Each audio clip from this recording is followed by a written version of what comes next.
toutes et à tous et bienvenue à cette nouvelle édition des Rendez-vous de l'inclusion.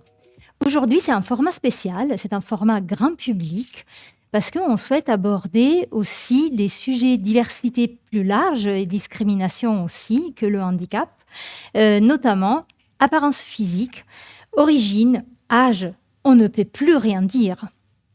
Alors, nous profitons en fait de cette émission qui est normalement portée par la mission handicap de la sécurité sociale, car nous élargissons notre champ d'action.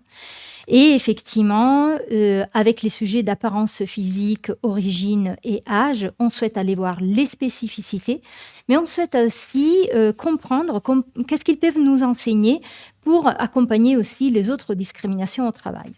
Pendant 45 minutes, nous allons donc déconstruire les idées reçues, explorer les mécanismes qui sont à l'œuvre et aussi ouvrir un débat avec notre invitée experte, Alexia Sena. Bonjour Alexia. Bonjour Simona. Vous êtes formatrice et consultante sur les sujets de différence et sur la prise en compte en fait, de ces différences, notamment au travail, ce qui nous intéresse aujourd'hui. Est-ce que vous pouvez nous en dire un peu plus de votre parcours ? Merci beaucoup de me recevoir ici. Je suis ravie d'avoir cette conversation avec vous. Effectivement, j'accompagne les organisations en fait sur la question des différences de manière générale, sur ce qu'on appelle la diversité et l'inclusion. Donc, comment on a des personnes qui travaillent ensemble en étant différentes, mais comment est-ce qu'on fait pour que ces personnes-là, au-delà d'être différentes, se sentent bien dans l'organisation. Et je suis arrivée à ce métier en partant d'un podcast sur la double culture que j'ai créé, qui s'appelle Joyeux Bazar, et dans lequel, en fait, on vient pas tellement pour avoir tort ou avoir raison, mais on vient poser une partie de son vécu et voir avec quelles lunettes on voit le monde. Et donc, c'est vraiment cette approche-là que j'ai aussi dans les organisations, amener les personnes à se rendre compte avec quelles lunettes elles voient le monde, avec quelles lunettes leurs collègues voient le monde, mettre des mots sur cette différence, mettre les mots sur l'inconfort que ça peut créer, et puis ensuite, ensemble, on trouve des solutions, mais avant d'agir, déjà avoir ces conversations que j'espère être apaisées et constructives sur le sujet de la différence. Bien sûr. Alors, comme d'habitude, vous avez la possibilité de vous poser vos questions dans le chat. Et pour commencer, je vais d'abord vous parler d'une évolution institutionnelle qui est celle de la mission handicap, du coup. Et pour vous la présenter, d'abord, je vais commencer par présenter la structure dans laquelle on vous parle. C'est l'UCANS, l'Union des caisses nationales de sécurité sociale. Qu'est-ce que c'est ? C'est une fédération d'employeurs. Nous fédérons 300 organismes du régime général de la sécurité sociale. Et on est fortement engagé depuis 2016 dans une politique d'inclusion des personnes en situation de handicap. C'est à ce moment-là qu'on crée la mission handicap de la sécurité sociale que j'ai la chance de piloter depuis 2018. Et en 2024, on renouvelle notre partenariat et on rajoute aussi le FIP. Donc partenariat tripartite, UCANS, AGFIP et FIP, parce que dans notre grande institution, nous avons des organismes de droit privé, mais aussi des organismes qui sont des établissements publics. Et c'est à cette occasion, à l'occasion de cette convention tripartite, que nous déclarons cette envie d'élargir les champs de la mission de la handicap sur des notions de diversité et inclusion. Donc aujourd'hui, nous profitons de cette belle émission pour annoncer à notre réseau cet élargissement et pour vous montrer aussi notre nouvelle identité via un logo qu'on vient de créer. Donc, c'est le logo de la mission handicap, diversité et inclusion. Et cette évolution, elle sera bien entendu suivie par un plan d'action. Un plan d'action qui sera aussi en accord avec les accords RSE qui sont en pleine négociation actuellement. Et cela nous permettra en fait d'affirmer davantage au sein des organismes de sécurité sociale la volonté d'être un employeur de confiance qui respecte le principe d'égalité des chances de traitement à tous les niveaux et à toutes les étapes de la vie au travail, afin que la diversité soit réellement intégrée, garantie et reconnue dans toutes ses composantes. Et pour entrer dans le vif du sujet, je me tourne donc vers Alexia afin de savoir pourquoi, selon vous, il est si essentiel d'élargir le cadre sur les sujets de diversité et inclusion et de ne pas s'arrêter sur une seule thématique, par exemple? Alors moi, j'étais pas là quand j'ai pris cette décision, mais j'en suis ravie. Et quand on en a discuté, j'étais ravie de voir ça. Le handicap et l'égalité professionnelle, c'est vraiment les deux sujets sur lesquels la plupart des organisations en France sont focalisées. Donc, vous n'êtes pas une exception. Le fait que la mission soit d'abord historiquement une mission handicap, vous n'êtes pas une exception et ça se comprend totalement. L'élargissement, ça permet, vous l'avez un peu dit, ça permet de répondre aux besoins des salariés qui ne s'arrêtent pas à la question du handicap ou à la question de l'égalité femmes-hommes sur le lieu de travail. Donc, ça permet de prendre en compte d'autres aspects de l'identité ou d'autres aspects de potentielle discrimination qu'on connaît, l'âge, l'origine dont on va parler aujourd'hui, le nom de famille, enfin, tous ces critères-là qui existent aussi, qui font partie des préoccupations finalement des salariés. Donc, le fait d'élargir la mission, évidemment, ça permet de prendre ça en compte, ça permet de répondre à ce besoin-là, ça permet de répondre aussi de manière plus exhaustive à l'obligation de l'employeur qui existe en France dans le Code du travail d'assurer la santé et la sécurité de tous ses employés. Et en fait, ce que je trouve intéressant aussi avec cet élargissement, mais ça, vous ferez un point dans quelques mois et dans quelques années pour voir si ça se vérifie chez vous, c'est que l'élargissement, il amène aussi, je trouve, un approfondissement. C'est-à-dire que le fait d'élargir les thématiques, il amène aussi sur chacune des thématiques à aller un peu plus profondément et à se poser des questions qui souvent vont au-delà de la loi. C'est-à-dire que la loi dit, voilà, il est interdit d'avoir, par exemple, tel type de propos au travail. Il est interdit de discriminer. Sur le handicap, par exemple, on va au-delà de l'interdiction et on dit il faudrait garantir un certain nombre de droits, on a des quotas, on a un certain nombre d'aménagements qui sont prévus. Et le fait d'avoir élargi sur d'autres thématiques, ça permet de se poser ces mêmes questions sur d'autres axes et de se dire, mais au-delà de ce qui est interdit, qu'est-ce qu'on peut faire de manière proactive? Comment est-ce que je peux faire pour m'assurer que mes salariés sont à l'aise, ne sont pas discriminés, ne se prennent pas des pseudo-blagues pas drôles sur leur apparence physique, sur leurs origines, etc. Donc ça, je trouve ça extrêmement intéressant parce que ça permet de passer de juste la lettre a vraiment l'esprit, c'est-à-dire pas simplement la diversité, qui est déjà un objectif louable, évidemment, de ne pas avoir une série de clones dans les bureaux, mais de se dire maintenant que j'ai des personnes qui sont différentes parce que justement je n'ai pas discriminé, parce que j'ai respecté les quotas de personnes, par exemple, en situation de handicap, maintenant que j'ai toutes ces personnes qui sont différentes, est-ce qu'elles se sentent bien à l'intérieur du collectif? Et ça, je trouve que c'est des problématiques qu'on aborde plus naturellement quand on a élargi en fait le périmètre de réflexion. Donc bravo à vous en fait. Merci beaucoup. D'ailleurs, nous avons déjà traité avec une autre émission les sujets notamment d'égalité, d'équité et d'inclusion. Et du coup, on vous mettra dans le chat le lien vers cette émission. C'était un autre rendez-vous de l'inclusion et on avait une personne que vous connaissez bien aussi, Nabil Louali, philosophe, qui est venu nous expliquer tous ces concepts. Donc, si vous voulez aller plus loin, effectivement, il y a aussi ce lien. Mais Alexia, quels sont les bénéfices concrets, en fait, que les entreprises peuvent en tirer s'ils s'ouvrent aux autres sujets de la diversité? Alors, le premier bénéfice sur l'élargissement, j'en ai un peu parlé tout à l'heure, c'est effectivement de pouvoir répondre de manière plus exhaustive aux besoins des salariés. On est, d'un point de vue sociétal, là, en 2025, à un moment où les salariés, demandent voilà, une prise en compte de leurs besoins, une prise en compte de la qualité de vie au travail. On parle beaucoup de santé mentale, on parle beaucoup de RPS, de risques psychosociaux, on parle beaucoup de bien-être. Le terme même bien-être qui, il y a encore quelques années, était réservé à la sphère privée, on l'entend maintenant dans le monde de l'entreprise parce qu'on passe un temps fou au travail et donc on a envie d'être bien aussi là et pas seulement sur son canapé chez soi. Donc, le fait d'élargir comme ça, le premier bénéfice, c'est de pouvoir répondre à cette demande-là. Donc ça, c'est côté employeur. Et puis évidemment, côté employé, c'est de bénéficier d'un employeur qui a pensé à comment est-ce que je peux me sentir bien quand je suis là et quand je suis au travail. De manière plus générale, le bénéfice d'avoir une politique diversité-inclusion qui soit tangible, qui soit formalisé, qui soit large, hein, puisqu'on est en train de parler de cet élargissement. Le bénéfice de ça, alors vous avez certainement vu, il y en a chaque année des études qui nous expliquent que quand on a un personnel divers, des instances dirigeantes qui sont diverses, on gagne X points de rentabilité, etc. Donc ça peut être un bénéfice très très clair. On peut avoir d'autres bénéfices. On peut dire, moi j'ai envie de faire ça parce que j'ai un souci de justice sociale, parce qu'on est dans un momentum où on voit qu'il y a des lois à travers le monde qui reculent, qu'il y a des entreprises ou des organisations plus généralement qui reculent. Donc on se dit, à un moment, qui va protéger les personnes qui sont en situation d'être minorisées ou marginalisées. Donc j'ai presque envie de dire sur la diversité et l'inclusion de manière générale, il y a pléthore de bénéfices et quelque part, chacune pioche ceux qui leur parlent. Il y a des personnes, ça va être la performance, le lien avec la performance, d'autres, ça va être la justice sociale, d'autres...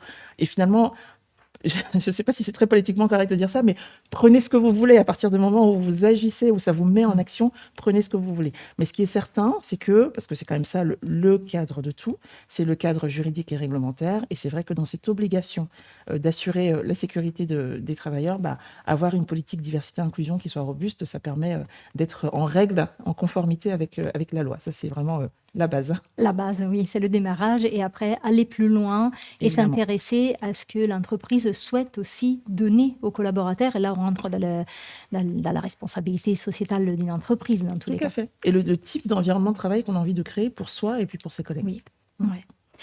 Donc cet élargissement, par contre, il permet aussi non seulement de traiter les discriminations, mais aussi les autres formes d'exclusion qui peuvent intervenir parfois dans des milieux complètement informels. On parle donc des microagressions, mais est-ce que vous pouvez nous expliquer ce que c'est une microagression et nous porter des exemples concrets ? Tout à fait.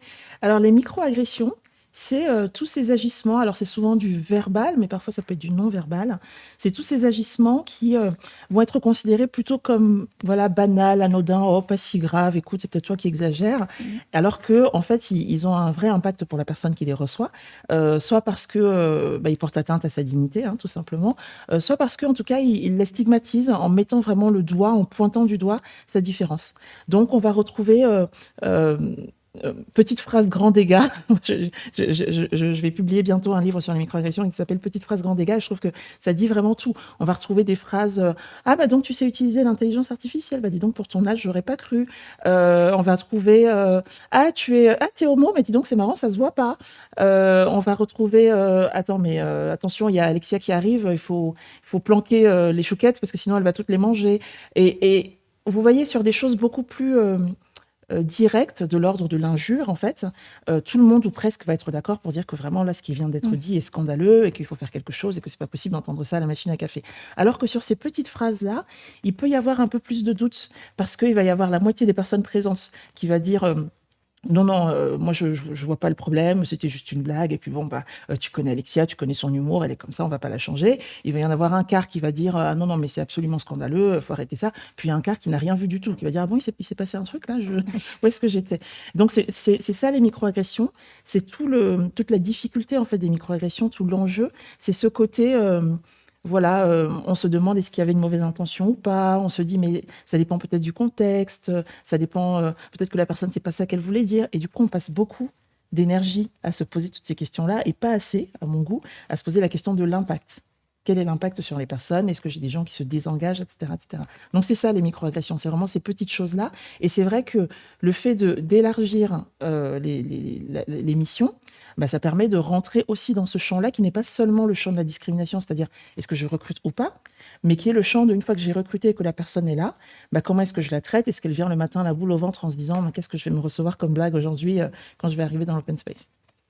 D'ailleurs, quand je vous ai écouté, je me disais aussi, mais en fait, une microagression, elle peut être dite de manière anodine dans un milieu professionnel, dans un moment de convivialité.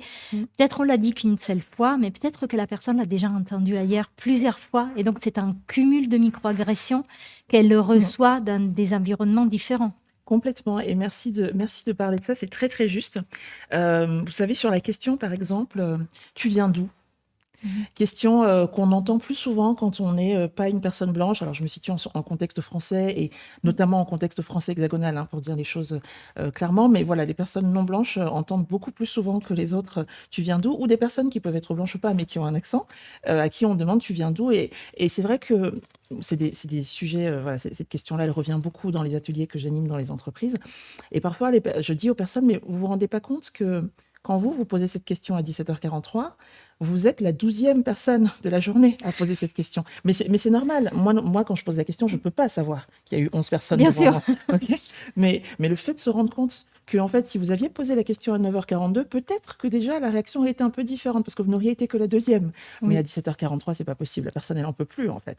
Et oui, j'ai un accent. Oui, j'ai l'air d'avoir des origines d'un ailleurs, voilà, qui remonte peut-être à une génération, à 2, à 3.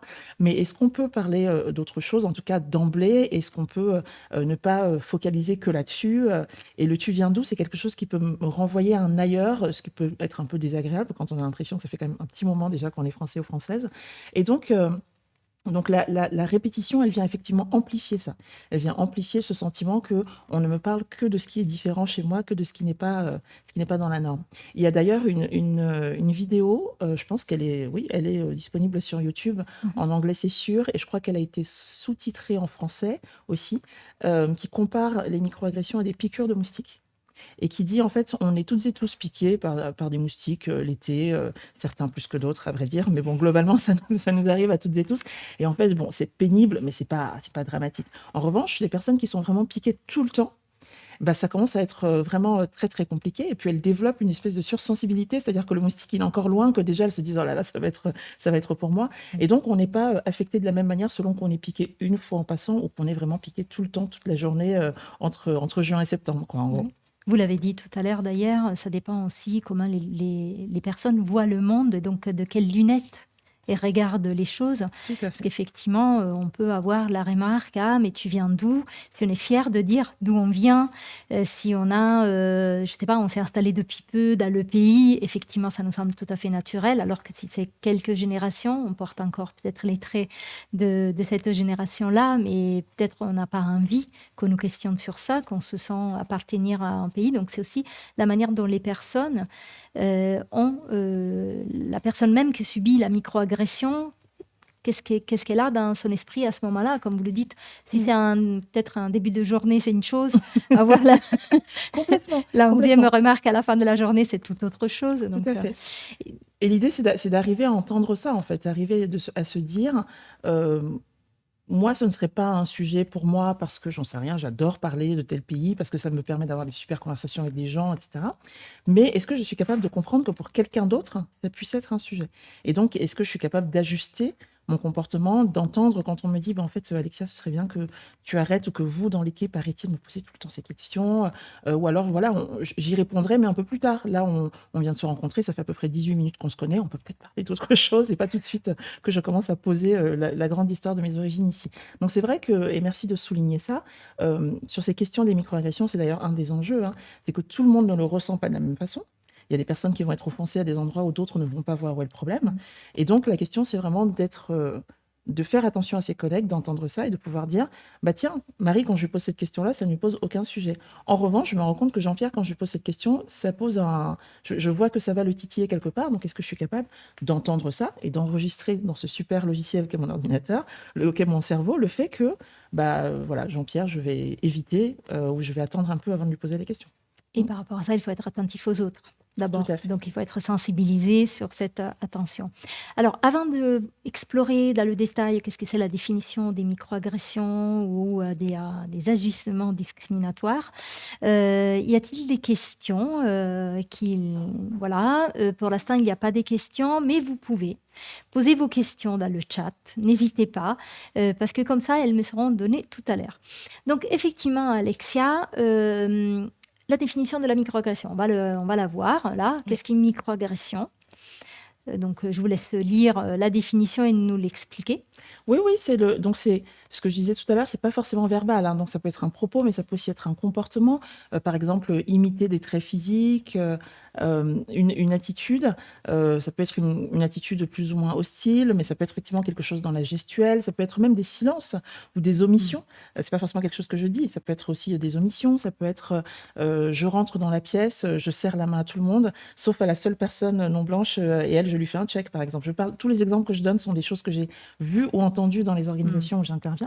Et donc, ce que j'expliquais, ça va être des attitudes qui vont être plutôt considérées comme mineures. On va dire, non, mais c'est toi qui exagères, ou alors la personne était juste en train de te faire une blague, ou c'est une façon de s'intéresser à toi, ou ça n'était qu'une question, etc. Et en fait, voilà, qui reflète ou qui contribue à perpétuer un certain nombre de stéréotypes sur des personnes. Donc, en fait, c'est excluant. Et en même temps, on est dans cette espèce de... On peut se sentir dans cette espèce de zone grise où on se dit, bah, je sais pas trop parce que ça m'avait pas l'air si grave que ça. Donc voilà, c'est toute la difficulté. Et on parle aussi de harcèlement discriminatoire. Oui, alors en fait, un des enjeux hein, des microagressions, là, dans les exemples que j'ai donnés, c'est qu'on pourrait se dire, OK, je vois effectivement que ça peut être un peu dérangeant, mais est-ce qu'il y a un cadre juridique en fait là-dessus? Est-ce que c'est juste ma sensibilité, la vôtre, ou est-ce qu'il y a vraiment voilà, le législateur qui a aussi pensé à ça? Et donc, la bonne nouvelle, c'est qu'il existe dans la loi quelque chose qui s'appelle l'agissement discriminatoire ou harcèlement discriminatoire. En fait, ça s'appelle le harcèlement discriminatoire. Mais comme le terme harcèlement est souvent connoté moral ou sexuel, et puis surtout, il est connoté répétition. Oui. Donc souvent, nous, les formateurs, formatrices, etc., sur ces questions-là, on préfère utiliser agissement, puis ça amène tout de suite à la question de comportement. Et donc l'agissement discriminatoire, c'est tout agissement, donc encore une fois, on peut être sur du verbal ou du non-verbal, qui va être lié à l'un des motifs de discrimination. Donc en France, on en a 26, hein, l'âge, l'adresse, voilà, pour les personnes qui sont peut-être pas familières, le fait d'être enceinte, le nom de famille, l'âge, le handicap, évidemment, le sexe, etc., etc. Donc ça, ce sont les motifs de discrimination reconnus par la loi. Donc tout agissement lié à l'un de ces motifs-là et qui a soit pour objet, soit pour effet, ça c'est extrêmement important, ça veut dire qu'en fait la question de l'intention ne se pose pas. Le législateur a dit, ça peut être quelque chose qui a pour objet d'offenser, mais ça peut aussi être quelque chose qui a pour effet d'offenser. Et ce n'était pas l'objet, c'est pas ce que je voulais faire, mais ça a comme impact sur mon collègue ou ma collègue que ça l'offense ou ça porte atteinte à sa dignité. Donc, il y a pour objet ou pour effet, soit de porter atteinte à sa dignité, soit de créer un environnement, et on parle d'environnement de travail, parce que ça c'est issu du Code du travail, un environnement qui peut être intimidant, hostile, dégradant, humiliant. Et donc, toutes les microagressions ne rentrent pas dans ce champ, mais il y a quand même plein de microagressions où on se dit « non, mais c'est juste un truc comme ça, c'est pas très grave », et en fait, qui rentrent dans ce champ. Une chose hyper intéressante aussi avec cette définition, c'est qu'il n'y a pas de notion de répétition. C'est pour ça que je vous disais, le terme harcèlement, on se dit qu'il faut une répétition. Alors qu'en théorie, d'après la loi, on est dans la question de l'agissement discriminatoire dès lors que tout ceci, tout ce que j'ai dit, se produit, c'est-à-dire atteinte à la dignité ou création d'un environnement de travail qui est globalement offensant. Et une fois suffit. Alors, le but, c'est pas d'avoir en tout cas, c'est pas ce que je vous souhaite hein, à Lucans. Le but, c'est pas d'avoir, à Lucans et à la sécurité sociale de manière générale, c'est pas d'avoir un environnement de travail complètement aseptisé dans lequel on dit absolument plus rien, on parle plus que de la météo à la pause parce que tu comprends, si je dis quelque chose, il suffit d'une fois, la personne, elle va aller voir la RH, il va y avoir, et tout de suite, ça va partir en boule de neige. Non, évidemment, c'est pas ce qu'on veut. Personne n'a envie de travailler dans ce type d'environnement. On fera ça si on a tenté d'autres choses avant qui n'ont pas marché. Donc, l'idée, c'est pas de passer à une société complètement aseptisée et procédurière, mais c'est d'avoir quand même un cadre qui permet à tout le monde de savoir où sont les limites. Et puis à l'intérieur de ce cadre, évidemment, c'est un terrain de jeu. On continue à se parler, on continue à faire de temps en temps des bourdes, parce qu'on est des êtres humains, hein, donc on balance à la machine à café des choses qu'on aurait mieux fait de ne pas balancer. Mais on peut se parler et on entend quand quelqu'un dit en fait là, ce que tu viens de dire, ça sort du cadre en fait, donc ce serait bien que tu ne le redises pas. Donc l'idée, c'est vraiment de créer ça, de connaître le cadre. C'est pour ça que ce rappel de la définition et de la loi, il est important. Et une fois qu'on le connaît, bien sûr, on continue à avoir des interactions humaines, celle qui fait qu'on se lève le matin pour venir travailler, quoi. Donc, ouvrir la parole, c'est très important. Avoir du coup aussi les billes pour pouvoir encadrer tout ça. On le verra sur la deuxième partie de l'émission, qu'est-ce qu'il faut mettre en place. Et dans tous les cas, ce que j'entends beaucoup, c'est ouvrir cette parole, permettre en fait aux personnes de s'exprimer et d'entendre aussi le regard de l'autre, comment il a vécu ce qu'il s'est dit. Complètement. Et c'est vrai que ces microagressions, parfois, vous l'avez dit, interviennent sur des moments de convivialité. Donc, parfois, c'est difficile aussi. Peut-être le manager, il n'est pas là. Une personne qui a été formée ou sensibilisée n'est pas présente. Oui, puis c'est des moments aussi où on n'a pas envie de casser l'ambiance, faut dire des choses. C'est-à-dire que on se dit, bah là, ce que je viens de me prendre comme blague, en fait, c'est pas du tout une blague, je le vis pas du tout comme ça, mais j'ai pas envie de passer pour l'empêcheuse de tourner en rond, j'ai pas envie de passer pour la personne qui voit le mal partout. En plus, là, on est en after work, tout le monde est bien, c'est détendu. J'ai pas envie d'être celle qui va, voilà, casser l'ambiance et puis qui va rappeler que, ah bah, tu sais, dans la loi, le code du travail, il dit que l'harcèlement discriminatoire, personne n'a envie de faire ça. Et d'où l'importance d'avoir de la formation, d'avoir la sensibilisation sur ces sujets-là, et de poser le cadre. Quand on parle de recadrer des gens, quand on dit, voilà, tu as dit ça hier en réunion, et donc là, il faut que je veux te recadrer. Recadrer, étymologiquement, ça veut vraiment dire, je te remets dans le cadre. Mais pour ça, il faut qu'il y ait un cadre. Il faut qu'on en ait discuté avant. Donc le fait de dire, il y a une définition dans la loi. Nous, à la sécurité sociale, voilà nos valeurs, voilà les chartes qu'on a signées, voilà les choses qu'on veut, les choses qu'on ne veut pas. Voilà les formations que vous avez suivies, les sensibilisations auxquelles vous avez participé. Tout ça, ça constitue un cadre qui fait que quand quelqu'un s'en écarte, c'est quand même beaucoup plus facile pour le manager ou la manager, même si elle n'était pas là à cet after-work quand ça s'est produit. C'est beaucoup plus facile d'appeler la personne dans son bureau et de lui dire « Voici le cadre. » Il se trouve que tu t'en es écarté un petit peu. Merci Alexia, c'est très intéressant. Nous allons aussi faire un focus sur l'apparence physique. Mais avant de nous décaler sur cette deuxième partie, la parole est aux personnes qui nous écoutent. Est-ce que vous avez des questions? Il y a apparemment des questions, donc je vais... Alors, soit on est très clair, et c'est pour ça qu'il n'y a pas de questions, soit on est très ennuyeuse, mais je pense qu'on est très clair. Je veux croire qu'on est très clair. Je l'espère. Ça va venir peut-être. Quand on est témoin de ces agissements, mais non la cible, je pense qu'il est très important de relever les faits, même si la personne ciblée n'exprime pas de malaise ou de gêne. Car quand on n'est pas directement concerné, c'est peut-être plus facile de réagir. Qu'est-ce que vous en pensez de ça? Alors, je ne sais pas qui a dit ça, mais je suis parfaitement d'accord avec cette personne. Et si elle veut venir co-animer des sessions de sensibilisation avec moi, elle est la bienvenue. Effectivement, alors, je trouve, et c'est ce que je dis dans mes formations, que les témoins, sans vouloir mettre une pression énorme sur les personnes qui nous écoutent et qui disent, voilà, les témoins, ça nous tombe dessus, etc. Mais je trouve que les témoins sont vraiment les personnes les mieux placées dans ces situations-là pour intervenir. Les témoins ont des super pouvoirs qui sont complètement ignorés, mais vraiment, je le dis et j'y crois sincèrement. Parce que, qu'est-ce qui se passe dans une microagression ? Vous n'avez rien demandé, pauvre Simona, et puis moi, je vous balance ce que j'appelle ma super blague, et qui, en fait, voilà, est une blague qui vous exclut du collectif et qui vous stigmatise. OK ? Vous êtes, voilà, vous subissez ce truc-là, vous ne savez pas ce qu'on disait tout à l'heure. Vous ne savez pas si vous devez dire quelque chose, mais je risque de dire, ah là là, mais Simona, tu n'as pas d'humour. Donc, vous êtes là en espérant que ça passe vite et que vous puissiez passer à autre chose. Donc, surtout, ça peut m'attendre de manière émotionnelle, et donc je vais être bloquée. Complètement, vous pouvez être sidéré. C'est ce que 80% d'entre nous faisons quand on est face à quelque chose qui est un choc pour nous. On est sidéré, donc on ne sait pas quoi dire. Voilà, on sait pas quoi dire. Donc vous êtes sidéré et vous ne réagissez pas. Donc on ne va pas vous demander à vous de vous défendre. Bah, tiens, Simona, vous auriez dû faire ceci. Vous n'êtes pas en état. Ok. Moi, par définition, je suis en train de faire une blague. En général, quand on est en train de faire une blague, on s'arrête. C'est parce qu'on trouve qu'elle est drôle. Donc, on ne va pas s'arrêter au beau milieu en disant « Ah, mais maintenant que j'y réfléchis, peut-être que c'est offensant. » Je suis dans ma blague, je trouve ça génial. Je la trouve super. Je comprends pas. Je vais faire rigoler tout le monde. Bah, voilà. Oui, je comprends pas pourquoi tout le monde ne rigole pas. Donc, pareil, il ne faut pas compter sur moi pour avoir ce recul. Faites attention. Qui peut intervenir en disant « Mais en fait, c'est complètement inapproprié ce qui vient de se passer ?» C'est les témoins. Les autres personnes qui sont autour de nous, à la machine à café, dans l'open space, en salle de pause, sont les mieux placées parce que c'est elles qui ont le recul sur la situation pour dire mais là, ce qui vient de se passer, c'est pas possible en fait. Tu es au courant, Alexia, que tu peux pas dire ça ici à la Sécu. Donc, évidemment, je suis complètement d'accord avec ce que dit cette personne. Les témoins sont les mieux placés. Et il y a aussi le fait que comme elles ne sont pas la victime de ce qui vient de se passer, leur voix ne va pas être entendue de la même manière. C'est ce que je disais, c'est-à-dire que si vous dites Alexia, je suis pas d'accord avec ce que tu viens de dire et d'ailleurs ça m'affecte profondément, évidemment je dis oui, Simona, on peut plus rien dire, etc., etc. Si c'est quelqu'un d'autre, le fait que cette personne ne soit pas visée mais qu'elle prenne quand même sur elle de venir me dire qu'elle n'a pas trouvé ça acceptable, bah, je vais l'entendre différemment. Donc oui, je suis d'accord avec tout ce qui a été dit. Ça demande, alors ça demande à la fois du courage, ça demande aussi d'être formé, on ne va pas se mentir. Oui. Prendre, agir, réagir en tant que témoin, bah, voilà, il y a des méthodes, il y a des outils, et ça demande d'être formé, mais c'est effectivement ce qui est le plus efficace. On a une autre question. Très bien, parfait.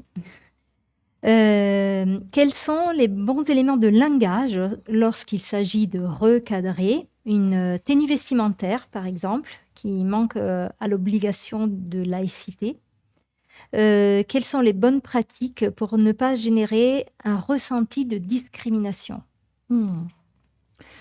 Alors, c'est intéressant parce que là, j'ai l'impression qu'il y a des éléments de réponse qui sont déjà dans la question. C'est-à-dire que si la personne, donc j'imagine que c'est un ou une manageuse, Je ne connais pas qui c'est, donc j'ai pas estime, de nom. oui, mais estime Mais que la tenue portée par la personne ne respecte pas des principes, qui peuvent être donc un principe de laïcité, qui peut être un principe, qui peut être le règlement intérieur, donc elle a déjà posé en fait un élément de cadre, c'est-à-dire que si on est capable de formaliser, de justifier le fait qu'il y a un non-respect d'une règle, bah, il faut commencer par ça, en fait. Donc, c'est sûr que dans les éléments de langage, dans la manière de communiquer, selon qu'on dit à la personne, bah, en fait, tu peux pas t'habiller comme ça ne va pas, ou qu'on appuie sur le côté religieux, j'imagine, de sa tenue, ou alors qu'on lui dit, bah voilà, en fait, il y a un cadre qui est celui-là, il y a ce principe-là, et voilà les impacts que ça a pour nous, et donc voilà la raison pour laquelle,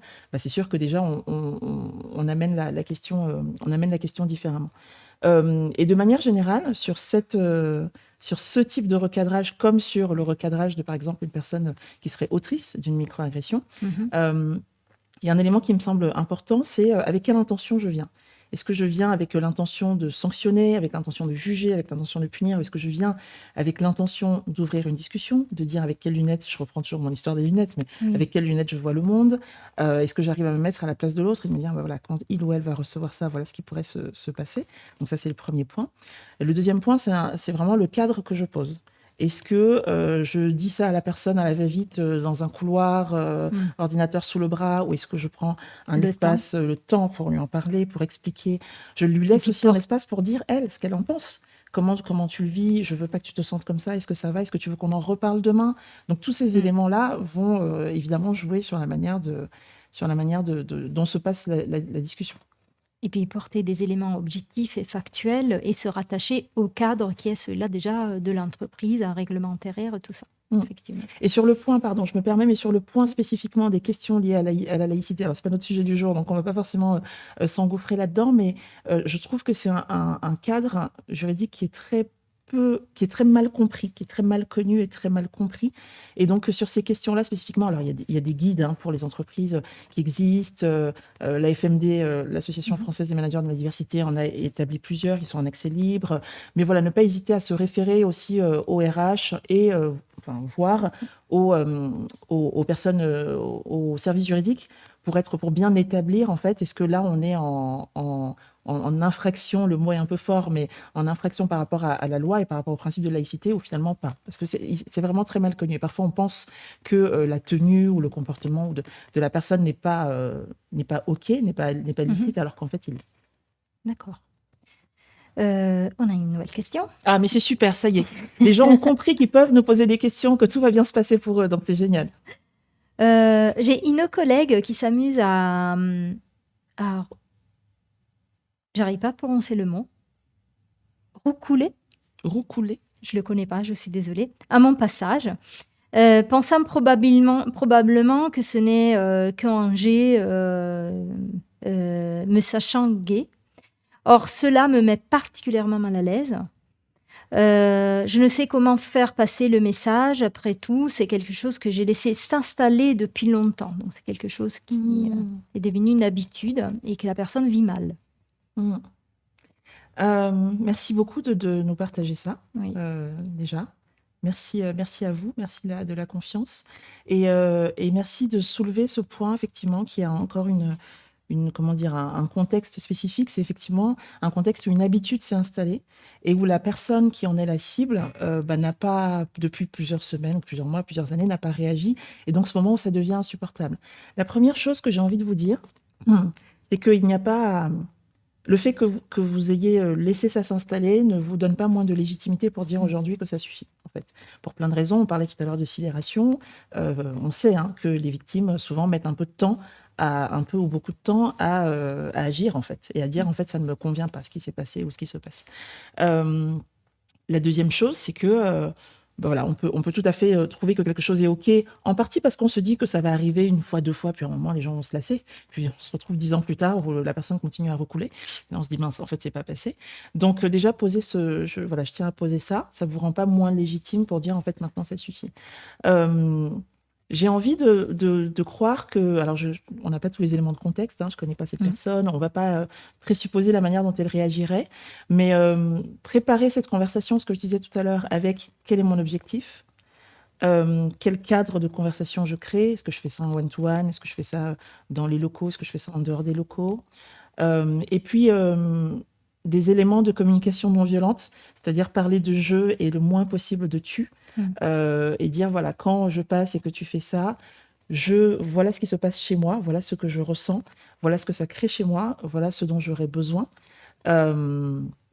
Et je pense que dans la communication qui est faite, vous pouvez tout à fait poser ce que vous nous avez dit là, à savoir que pendant X semaines ou mois, vous avez laissé s'installer pour des raisons qui vous appartiennent, que peut-être vous voudrez développer ou pas, mais voilà, mais que là, vous rendez compte que ça vous fait du mal, que ça vous fait de la peine, que ça n'est plus supportable pour vous. Et vous pouvez tout à fait poser ça, assumer le fait que, oui, effectivement, ça fait 6 mois, ça fait 2 ans et j'ai jamais rien dit, mais en fait, il se trouve que là, ça commence à être beaucoup pour moi. Avec ce qu'on disait aussi sur la répétition, Donc, voilà. Et puis, je me posais la question, en même temps que je parle, de peut-être mettre d'autres personnes dans la boucle. Ce que j'appelle mettre dans la boucle, c'est les informer, juste pour se sentir aussi moins seul sur la démarche. Ça peut être un manager, une manageuse qui est informée, qui ne va pas forcément venir avec vous, mais qui sait que vous allez faire cette démarche-là. Ça peut être un collègue ou une collègue de confiance. À ce stade, on n'en est pas forcément encore à alerter les RH. Mais voilà, pour se dire, quand je vais faire ça, c'est pas juste... J'y vais pas tout seul ou toute seule. C'est pas juste moi qui parle, mais voilà, j'en ai discuté avec d'autres personnes et même dans la posture, la manière d'aborder cette conversation-là, je me sens soutenue parce que je me sens entourée parce que j'en ai parlé à d'autres personnes. Voilà. Merci Alex. Force à vous et courage à vous. Oui, c'est un chemin aussi justement de croissance intérieure, je pense, celle déjà de s'approprier la communication non violente. Arriver à exprimer ses propres besoins, en fait, au lieu de pointer du doigt à l'autre, parce que c'est aussi une agression de pointer du doigt, de porter jugement, mais de rester vraiment sur son besoin et se dire, voilà, là, j'étais fortement à temps. C'est des bons conseils que vous donnez. Merci beaucoup. On va traiter l'apparence physique maintenant. Oui. Et donc, qu'est-ce qu'on entend par là? Ce sont les caractéristiques visibles d'une personne, taille, poids, silhouette, style vestimentaire, coiffure, couleur de cheveux, signes distinctifs comme des cicatrices, des tatouages, etc. Ce qui est perçu en fait visuellement et qui peut influencer le jugement ou le comportement. Par exemple, des blagues sur la tenue vestimentaire d'un collègue ou des remarques moqueuses sur le poids, notamment les blagues grossophobes. Voilà. On a parlé aussi d'origine. Et pour ce qui concerne les origines, nous entendons plutôt les caractéristiques liées à l'origine réelle ou supposée d'une personne, l'origine géographique, ethnique, culturelle, nationale, même régionale parfois. Et ça inclut, comme vous l'avez dit, les accents, comme le mien, les noms patronymiques ou encore les cultures associées. On peut avoir des jugements donc, sur ces caractéristiques, comme des jugements sur l'origine ethnique d'un collègue, que ça peut aussi être lié avec ses habitudes alimentaires, par exemple, ou par apparence physique, la couleur de la peau, la typologie des cheveux. Alors, pourquoi ces sujets sont encore un angle mort dans les politiques de diversité? Alors déjà, oui, je confirme que ce sont vraiment des angles morts aujourd'hui. des politiques de diversité. Alors pour plusieurs sujets. Le premier, c'est que historiquement, c'est ce qu'on disait au tout début sur l'élargissement de la mission. Historiquement, ils ne rentrent pas dans les champs qui ont été légiférés de manière très active en Avec France, des obligations avec des d'emploi. obligations très fortes. Donc voilà, forcément, voilà. La deuxième chose, on en a aussi parlé, c'est les microagressions. C'est le fameux « ah mais c'est une blague », ok, qui est une autre version. Le « c'est une blague », c'est une autre version du « on peut plus rien dire », du vous vous victimisez, etc. Donc il y a on entend beaucoup cette réponse qui finalement renvoie la responsabilité et rejette la faute sur la personne qui se plaint. Voilà, c'est vraiment un mécanisme de silenciation, hein. Vous venez dire que quelque chose ne vous convient pas, et moi je vous renvoie le fait que le problème c'est vous en fait, et c'est pas ce que j'ai dit.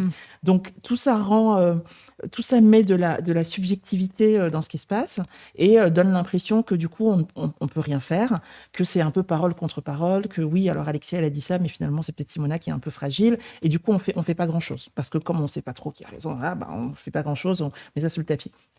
Et une troisième raison pour moi, alors notamment sur la question des origines et sur la question du racisme qui peut y être associé, c'est que on a tendance à traiter ces questions-là en partant des personnes et pas en partant des comportements. C'est-à-dire que face à une blague qui va être faite sur l'origine de quelqu'un, sur l'accent de quelqu'un, etc., si on vient me dire, Alexia, en fait, là, ta blague, elle était raciste ou elle était inappropriée hier, il y a de fortes chances que j'entende Alexia, tu es raciste. Parfois, d'ailleurs, peut-être que c'est ce qu'on va me dire. On va me dire, Alexia, tu es raciste. Donc, évidemment, on est encore un certain nombre de personnes dans ce pays à ne surtout pas vouloir être taxées de racisme. Et donc, forcément, je vais l'entendre. Puis, tu es raciste. On parle de moi, on parle de ma personne. Donc, forcément, je vais enrager. Mais tu me prends pour qui Voilà.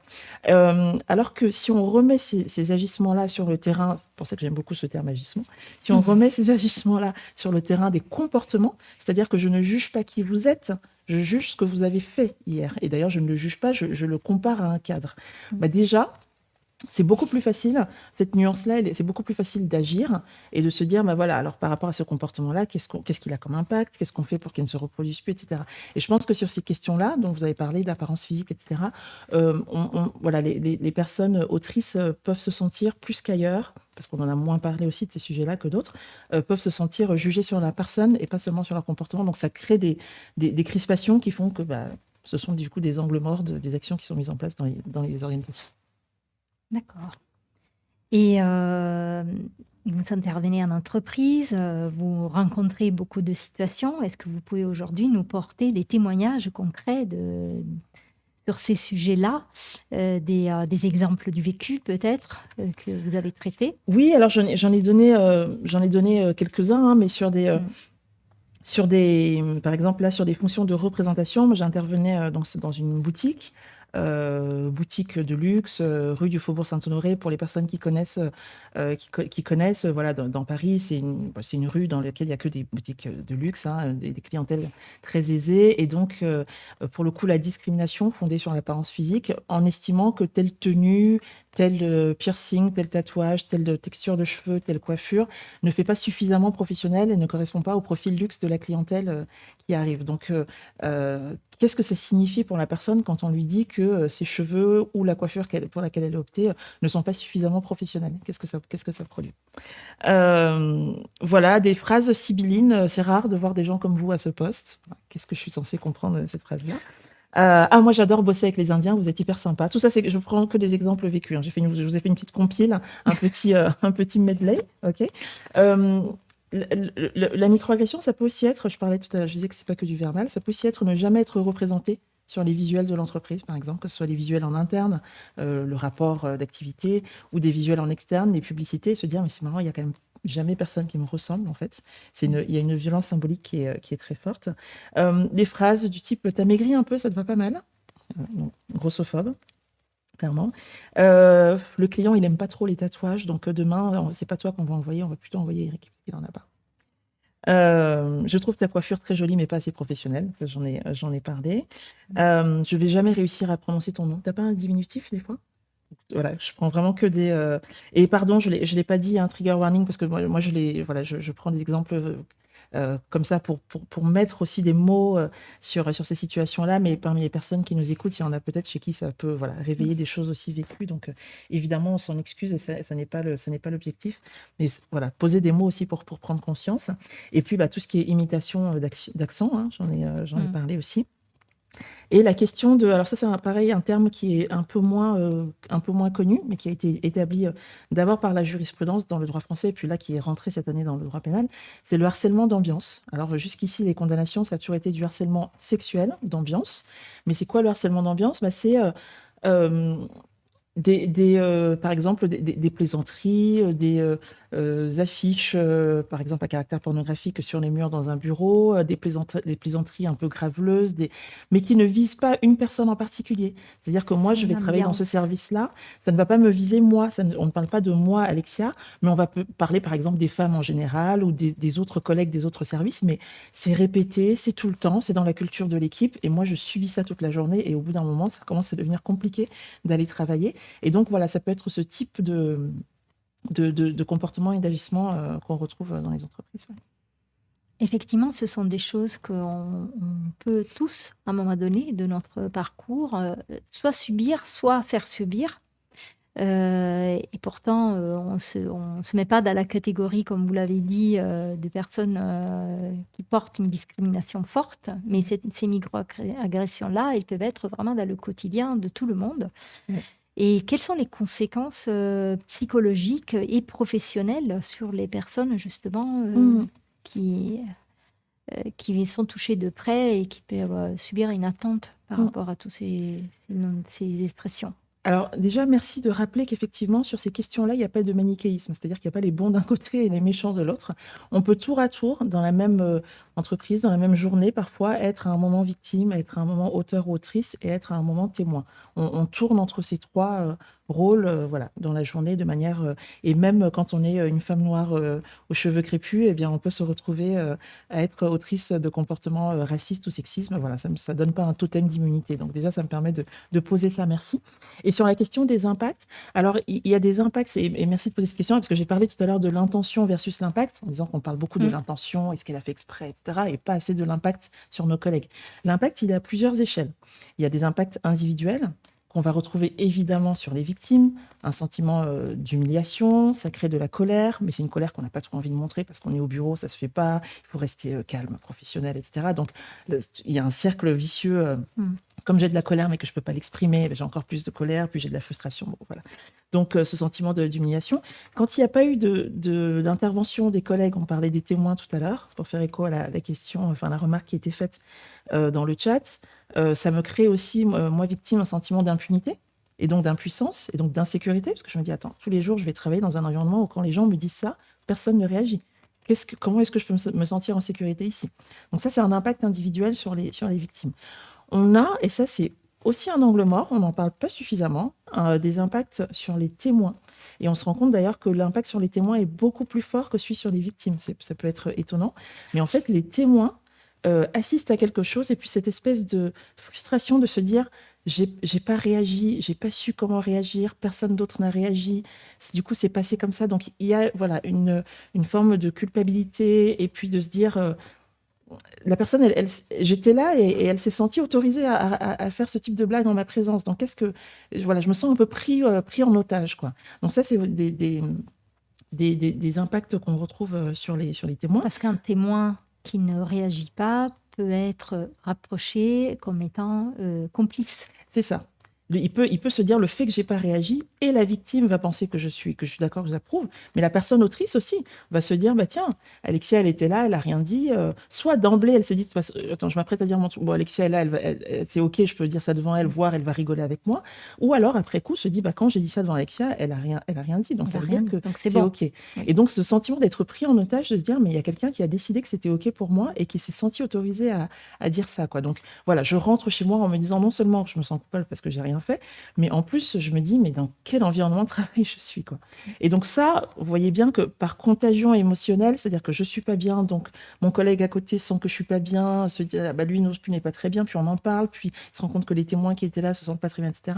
Ça va finir par avoir un impact à une autre échelle qui est cette fois-ci l'échelle de l'équipe ou l'échelle de l'organisation, avec des personnes qui se désengagent parce qu'elles ont vraiment plus envie de venir bosser là. Elles se mettent en télétravail dès qu'elles peuvent. Elles essayent de pas assister à telle ou telle réunion parce qu'il y aura telle personne qui va encore leur faire la blague, parce que quand elles vont à tel service ou à tel afterwork, il y a le collègue qui roucoule pour faire le lien avec ce que nous confiait la personne tout à l'heure. Donc au bout d'un moment, elles se disent, je vais les éviter autant que possible. Donc je me désengage de mon travail, je me désengage du collectif.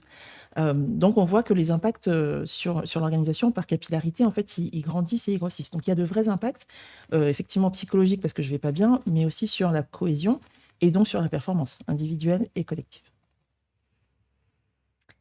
On voulait faire là un focus sur le comportement raciste d'une personne et une personne raciste. On en a parlé un peu tout à l'heure.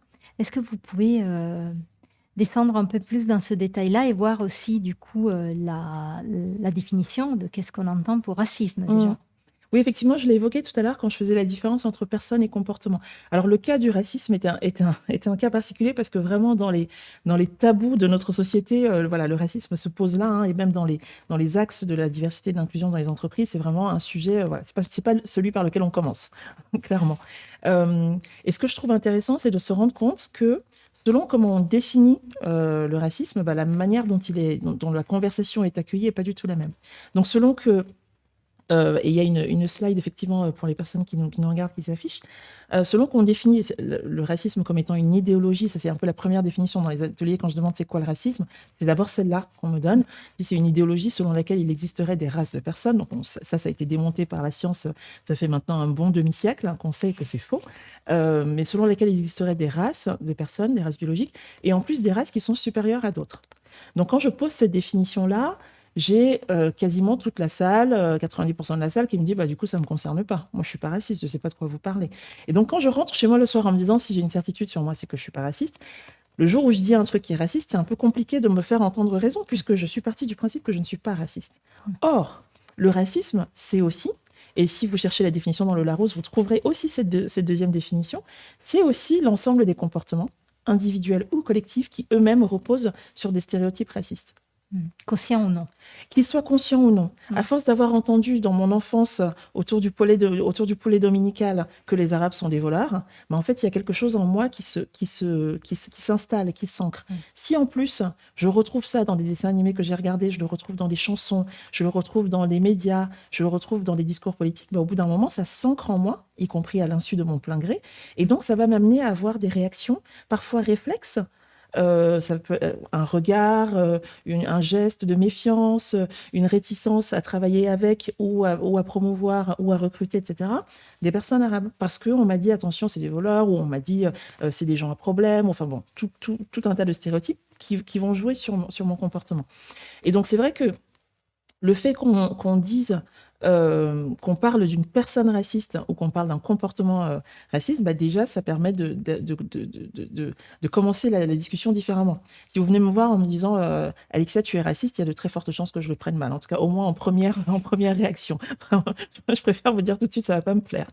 Mais si vous venez me voir en me disant « La blague que tu as faite en open space hier, franchement, elle était raciste », bon, la première réaction va quand même pas être très bonne, mais il y a de fortes chances quand même que la deuxième réaction soit un peu meilleure parce que, au lieu de focaliser l'attention sur mais qu'est-ce qu'elle se permet de dire sur moi, à un moment, je vais me dire c'était quoi déjà la blague que j'ai faite, et donc je vais passer à mon comportement. Donc cette nuance-là, c'est vrai que je la trouve un peu plus constructive. J'ai rajouté effectivement une troisième définition du racisme. Donc, on parle parfois de racisme systémique. Et donc là, le racisme, c'est plus les personnes ou les groupes, mais c'est vraiment les règles, c'est le fonctionnement même d'un collectif. Donc, les politiques, les pratiques qui sont mises en place. Et ce fonctionnement-là, il peut se trouver pour des raisons souvent de construction historique, il peut se trouver qu'il va encourager ou entretenir une hiérarchie raciste. Ça peut être une politique de logement, des règles d'orientation scolaire. Voilà, c'est pas forcément quelqu'un qui est aux manettes et qui dit « Ah, on va faire ça, comme ça on va désavantager tel groupe ». Mais c'est que, historiquement, les choses n'ayant pas changé, elles reproduisent année après année et décennie après décennie une forme de hiérarchie raciste. Et justement, comment on peut intégrer ces nuances-là dans nos politiques RH ? Mhm. Et ben, une bonne manière d'intégrer ça, c'est de faire de la formation et de la sensibilisation, en fait.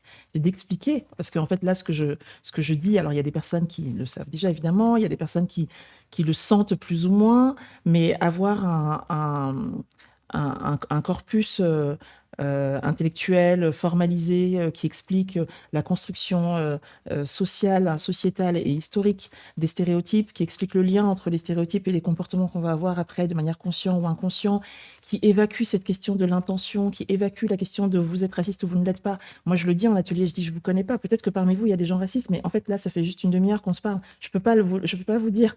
Ok, donc je vais pas prendre ce risque de vous dire si vous êtes raciste ou pas. En revanche, je peux vous dire que vous avez de temps en temps, pour certains de temps en temps, pour d'autres beaucoup plus, mais que vous avez des comportements racistes pour la simple et bonne raison que nous vivons toutes et tous dans une société qui est imprégnée en fait de racisme à plusieurs endroits. Donc c'est super si on arrive à y échapper, mais c'est quand même un peu miraculeux. Donc tout ça, ça demande quand même un peu de temps dédié et de contenu voilà, dédié, pensé pour infuser, pour faire infuser ces idées-là au sein des organisations. Nous avons préparé un slide sur les bonnes pratiques, d'ailleurs. Exactement. Donc, un personnel référent formé. Bah oui, là, j'en reviens toujours vraiment à la question de la formation, parce que comme on est sur des sujets humains, on pourrait se dire, mais c'est évident, on le sait, voilà, les gens en sont conscients, mais encore une fois, il y a aussi alors, il y a des concepts déjà à comprendre. En plus, sur les questions de diversité et d'inclusion, il commence à y avoir un vocabulaire de plus en plus complexe. Donc rien que ça, en fait, appréhender ce vocabulaire, ça demande une formation. Et on peut être... moi, je croise beaucoup de dirigeants et de dirigeantes qui me disent « Oui, c'est bon, j'ai mon référent diversité, j'ai ma référente harcèlement. » Je dis « D'accord, très bien. Comment vous l'avez désigné ?»« Ah, bah, on a telle personne qui s'est toujours intéressée à ces questions-là, donc elle a levé la main ou alors on l'a désignée et on sait que ça l'intéresse. » Oui, d'accord, mais est-ce qu'elle est formée ? Parce qu'en fait, là, c'est plus juste le sujet m'intéresse. En fait, il faut que je sache comment je réagis quand il se passe quelque chose, quand je suis saisie, etc. Donc, personnel référent, effectivement, est formé. Avoir une politique de tolérance zéro, bon ça, je pense que toutes les organisations disent qu'elles ont une politique de tolérance zéro, ok. Donc c'est bien de définir ce que c'est, et puis surtout c'est bien qu'elle soit formalisée quelque part. C'est-à-dire que quand je veux savoir ce que c'est, que je puisse dire, elle est où notre politique, qu'on dise voilà, c'est sur l'intranet à tel endroit, elle est formalisée, et puis idéalement, il faut quand même qu'on l'applique, hein, parce que si elle existe, qu'elle est écrite sur un SharePoint, mais que personne ne l'a jamais appliquée.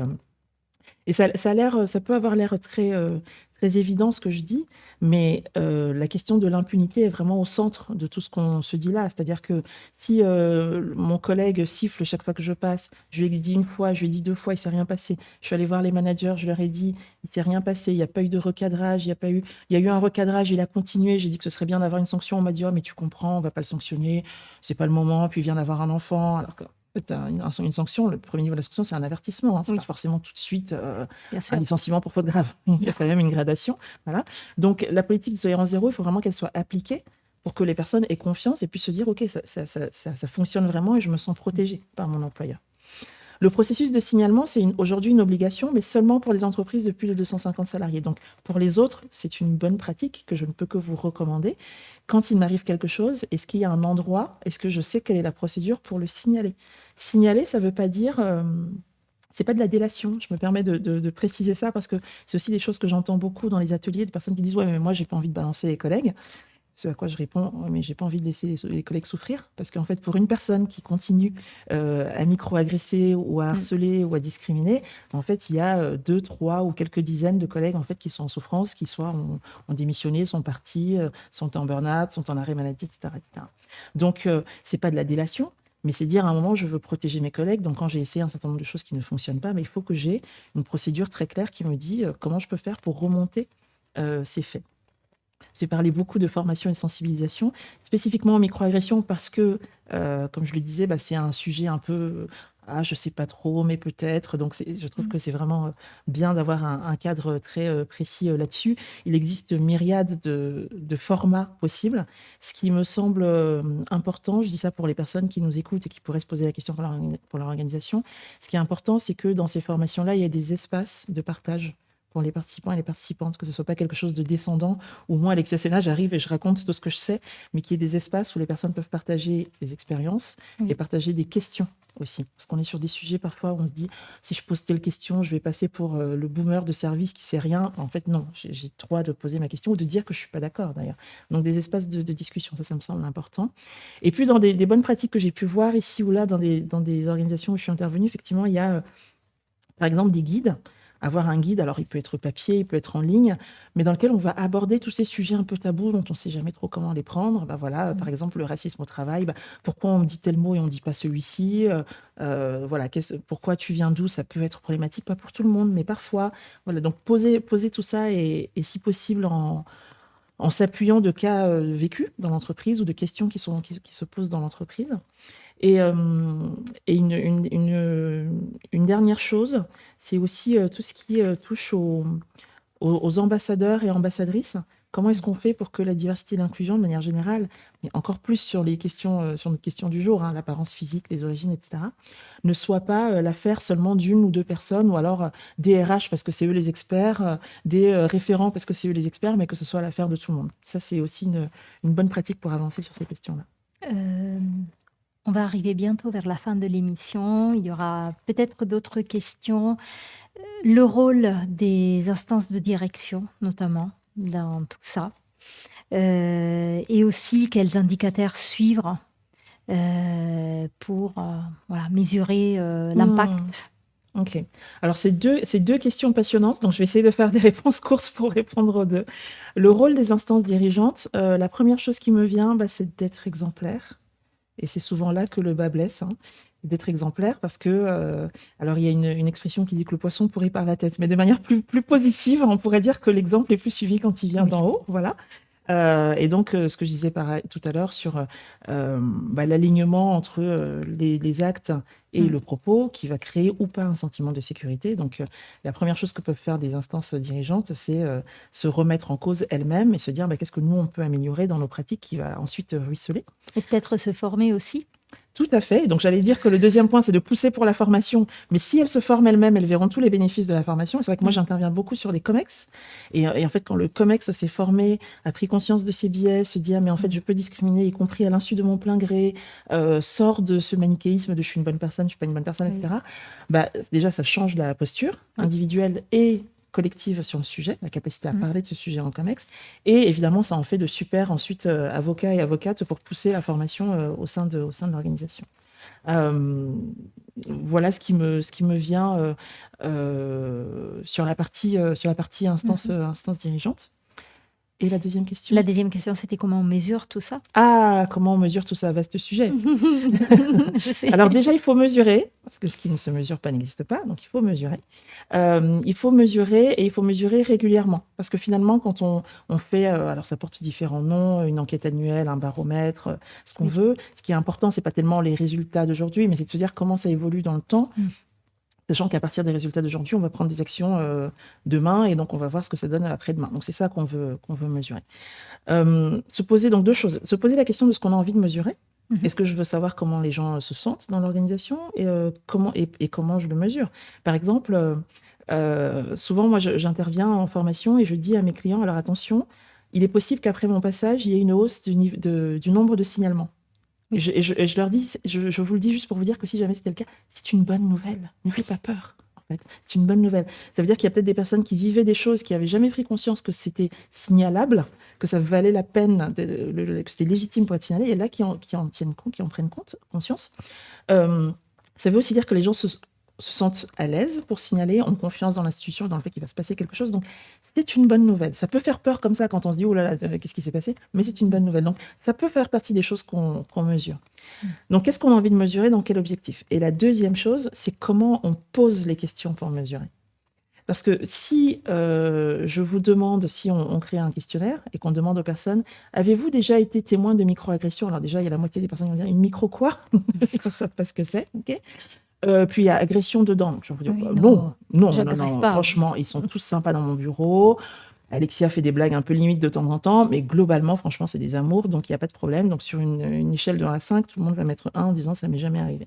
Alors que si on donne des exemples précis, si on dit est-ce que quelqu'un a déjà fait des blagues sur votre origine qui ont pu vous déplaire ou que vous avez trouvé limite, est-ce que parfois quand vous passez dans l'open space, il y a des personnes qui font des réflexions ou qui sifflent ou qui roucoulent, et ben là, on est sur des choses un peu plus précises et on recueille du coup une matière qui est complètement différente. Donc voilà, faire attention à ça sur cette question de la mesure aussi, à quelles questions on pose, comment on les formule, pour être au plus près du vécu des personnes. J'ai essayé de faire court. Merci Alexia. On arrive vers la fin de l'émission. Avant de vérifier s'il y a des questions encore que vous avez, et merci d'être resté jusqu'au bout, il y a un questionnaire qui vous est adressé. Alors là aussi, on va mesurer quoi? La satisfaction par rapport à cette émission pour nous améliorer. Et est-ce qu'il y a des questions? Bon, apparemment, il n'y a pas de questions, on me dit depuis la régie. Donc, merci Alexia pour cette présence ici aujourd'hui dans notre studio, pour toutes ces explications-là. Et puis, je vous donne rendez-vous au prochain rendez-vous de l'inclusion.